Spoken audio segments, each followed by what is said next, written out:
Du dimanche, votre instant préféré. Aujourd'hui, c'est Monsieur Daouda Kamaraté que nous recevons.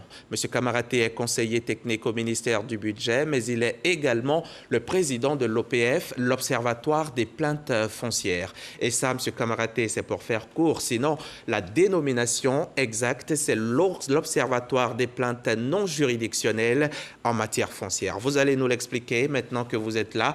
Mais avant, plantons le décor avec cet élément vidéo. Officiellement opérationnel depuis le jeudi 22 juillet, l'Observatoire des plaintes non juridictionnelles en matière foncière, OPF, sera notamment chargé de recevoir et d'instruire les plaintes non juridictionnelles introduites par les usagers clients de la conservation foncière et du cadastre. Un nouvel outil qui s'inscrit dans la politique de modernisation des procédures de l'administration fiscale. Différents outils modernes ont été déployés pour faciliter le consentement à l'impôt et une meilleure accessibilité à notre administration. La mise en œuvre de la plateforme des plaintes en ligne qui s'inscrit dans la même dynamique suscite déjà auprès de nos compatriotes un intérêt certain. Conçu de concert avec le ministère de la Promotion, de l'Investissement et du Développement du secteur privé, l'Observatoire est un engagement pour l'amélioration du climat des affaires. L'amélioration du climat des affaires étant une problématique transversale, elle induit mon ministère à travailler en bonne intelligence avec les autres départements ministériels, en apportant à leurs équipes diverses, sans jamais se substituer à leur expertise, d'éclairage technique adéquat sur les besoins des investisseurs. Outre la recherche de la performance, les initiateurs de l'OPF assignent à cette plateforme le rôle de veille permanente en matière foncière. Vous avez divers mécanismes que nous avons mis en place à la matière. Évidemment, ça dépend de la nature de la plainte qui va être soulevée. Et donc, si c'est spécifiquement foncier, là, l'Observatoire est là pour... Et même si dans le problème qui sont soulevés, qui ne sont pas de la compétence de l'Observatoire, ils ont 72 heures pour apporter la bonne réponse et donner le bon aiguillage à l'usager qui a émis la plainte. L'Observatoire recevra les plaintes liées à l'accueil, à l'orientation, à l'insuffisance d'accès à l'information foncière ou cadastrale. Ces plaintes seront traitées dans un délai de 72 heures. Un reportage de Jean-Louis Gbangbo. Monsieur Kamaraté, on a pu bénéficier de certains éclairages dans l'élément vidéo. Mais dites-nous comme ça, en 2-3 mots, l'OPF, qu'est-ce que c'est? Merci, monsieur Hamza Diaby. Alors, l'OPF, vous l'avez dit, n'est-ce pas, l'entame de ce journal, c'est un organe administratif qui est donc chargé, n'est-ce pas, de faire, n'est-ce pas, une veille permanente et est un instrument, n'est-ce pas, d'aide à la décision auprès du ministère du Budget, pour pouvoir, n'est-ce pas, pour l'amélioration de la qualité du service rendu par nos services en matière de conservation foncière et de cadastre. Et vous existez depuis le 22 juillet seulement, depuis 1 mois et demi à peu près. Pourquoi on vous a créé? Pourquoi on a créé l'organe? Alors, l'organe, vous savez qu'en matière, disons, la question de la propriété foncière peut dire que la propriété foncière, même, c'est un droit divin, n'est-ce pas, quasiment. Et les différentes constitutions des pays modernes le reprennent, n'est-ce pas, et notamment la constitution, n'est-ce pas, de la Côte d'Ivoire, l'article 11, qui prévoit que le droit à la propriété foncière est, n'est-ce pas, garanti à tous. Également, la Déclaration universelle des droits de l'homme, également prévoit également cela, son article, n'est-ce pas, 14, qui garantit également l'accession à la propriété foncière. Et donc, fort de cela, la propriété foncière est un élément important dans la vie économique, dans la vie sociale même d'un État. Voyez-vous, lorsque vous avez un bien, vous pouvez donc, n'est-ce pas, le mettre sous garantie pour avoir des prêts. Donc cela donc participe n'est-ce pas, à l'activité économique en tant que telle. Et donc, il s'agit donc de l'Observatoire est donc venu pour pouvoir éliminer tout ce qui est obstacle qui pourrait, n'est-ce pas, se poser au niveau des administrations, pour que les entreprises, les individus puissent jouir, n'est-ce pas, pleinement de leur droit d'accession à la propriété foncière. Et vos activités, ce sont lesquelles? Vos activités, et puis surtout, comment on vous saisit? Comment se fait la saisine? Alors, les activités sont nombreuses. D'abord, nous avons pour objet de recevoir les plaintes, comme le dit, n'est-ce pas, le titre même de cet observatoire. Et donc, les plaintes sont donc adressées, nous instruisons et nous apportons des solutions. Nous suivons même, n'est-ce pas, la mise en œuvre de ce sens-là. Également, nous faisons de la veille également pour voir n'est-ce pas, comment se comportent les services, si cela est conforme également, si cela ne crée pas de différents obstacles au droit n'est-ce pas, d'accès à la propriété foncière. À cela s'ajoute également une force de proposition, un organe de proposition pour pouvoir améliorer le dispositif, pour pouvoir améliorer le fonctionnement de l'administration en la matière, de ce sens-là. Voici globalement un peu nos activités. Comment on nous saisit, vous avez dit tout à l'heure. Tout à fait. Je suis un usager, comment je procède pour vous saisir? Alors, toutes les saisies sont en ligne. Toutes les saisies sont en ligne pour, n'est-ce pas, dans le cadre, n'est-ce pas, de la modernité de nos différents instruments. Pour pouvoir donc, n'est-ce pas, saisir, il faut donc aller sur le site de l'Observatoire des plaintes foncières. Et donc, vous faites une requête, une fiche, n'est-ce pas, va donc, n'est-ce pas, s'afficher, où vous mettez, vous vous identifiez et puis vous mettez, n'est-ce pas, l'objet de votre plainte, le service concerné, la nature de la plainte, et puis s'il y a des pièces jointes ou des preuves à l'appui, vous les scannez et vous les ajoutez dans ce sens-là. Et donc, ces plaintes nous sont directement, n'est-ce pas, transmises en temps réel. Et donc, nous les traitons dans des délais très courts, comme l'a dit votre reportage, en 72 heures maximum. Est-ce que si cet organe, cet observatoire a été mis en place, est-ce que c'est une façon pour vous d'accepter le fait que c'est un peu difficile quand même en Côte d'Ivoire d'avoir accès à la propriété foncière?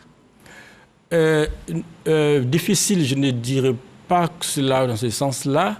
Voyez-vous, c'est d'abord un organe administratif, c'est d'éliminer tout ce qui est comme n'est-ce pas, barrières, obstacles administratifs, tout ce qui est comme environnement d'administration pour pouvoir faciliter, n'est-ce pas. Donc ça vient contribuer plutôt à l'amélioration de l'accession à la propriété foncière de ce sens-là. On est quand même 112e sur 180 juridictions, c'est pas une bonne place, non? On est en progrès. Si vous voyez le rang n'est-ce pas, auquel n'est-ce pas, la Côte d'Ivoire était logée il y a quelques années, en 2011, on était 151e. On est passé à 112e, c'est vrai, c'est pas encore disons la place, n'est-ce pas, que mérite la Côte d'Ivoire, mais nous ambitionnons, comme l'a dit tout à l'heure le ministre de l'investissement privé, d'être parmi le top 50, n'est-ce pas, parmi les 50 pays, n'est-ce pas, à l'horizon 2025. Et ça, c'est à l'horizon 2025. Mais en termes de doing business, qu'est-ce que cela va nous apporter? Alors, effectivement, vous avez touché du doigt, c'est un élément important du doing business. Comme j'ai dit tout à l'heure, la propriété foncière est un bien qui permet aux entreprises elles-mêmes de se développer. C'est une garantie, c'est pas bancaire qu'on pourrait déposer, qu'on pourrait donner dans nos établissements bancaires pour pouvoir accès au crédit. Et donc, en termes de doing business, c'est un élément important qui est donc n'est-ce pas, noté dans le cadre du programme, n'est-ce pas, de la Banque mondiale qu'on appelle doing business. Et donc, dans ce point-là, c'est un indicateur sur lequel, n'est-ce pas, la Côte d'Ivoire travaille pour que nous améliorons assez rapidement notre climat des affaires, la gouvernance, n'est-ce pas, de notre administration, de ce sens-là, pour faciliter la question de la propriété foncière, qui va contribuer également au développement de l'économie, s'entend-il. À quoi sont dus tous ces obstacles pour accéder à la propriété foncière ici en Côte d'Ivoire? On ne peut pas dire qu'il y a des obstacles en tant que tels, mais il se pourrait qu'il y ait... Il y a des obstacles, M. Kamaraté, c'est bien pour ça que vous êtes créé, non? On a par exemple des problèmes administratifs, de la lenteur administrative, des pertes de documents, on a du racket, la corruption sur place, ce sont des obstacles. Oui, c'est effectivement, mais je veux dire que ce n'est pas des obstacles, disons, qui sont, comment on dit ça, qui sont permanentes ou qui sont... C'est au fur et à mesure que nous travaillons sur cela pour pouvoir améliorer, n'est-ce pas, le climat des affaires en Côte d'Ivoire. Effectivement, je ne veux pas le nier, il y a effectivement disons, différents blocages qui peuvent nuire, qui peuvent, n'est-ce pas, ralentir, qui peuvent, n'est-ce pas, porter atteinte au droit de l'accès à la propriété foncière. Effectivement, cela existe, mais ce sont faux obstacles, ces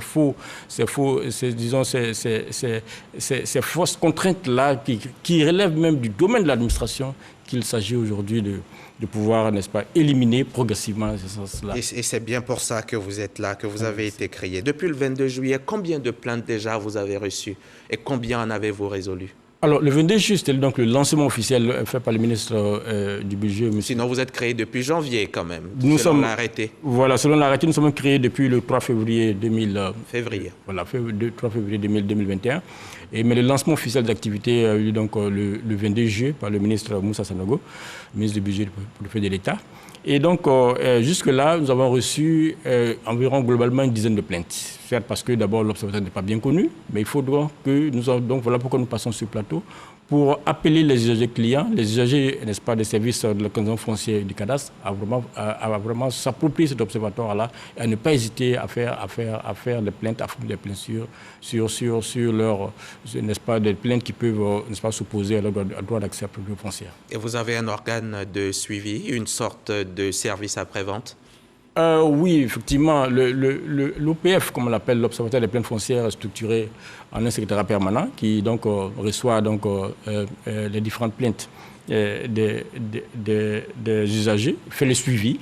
Et lorsque nous avons des délais, n'est-ce pas, des délais qui sont bien ciblés, n'est-ce pas, par l'arrêté.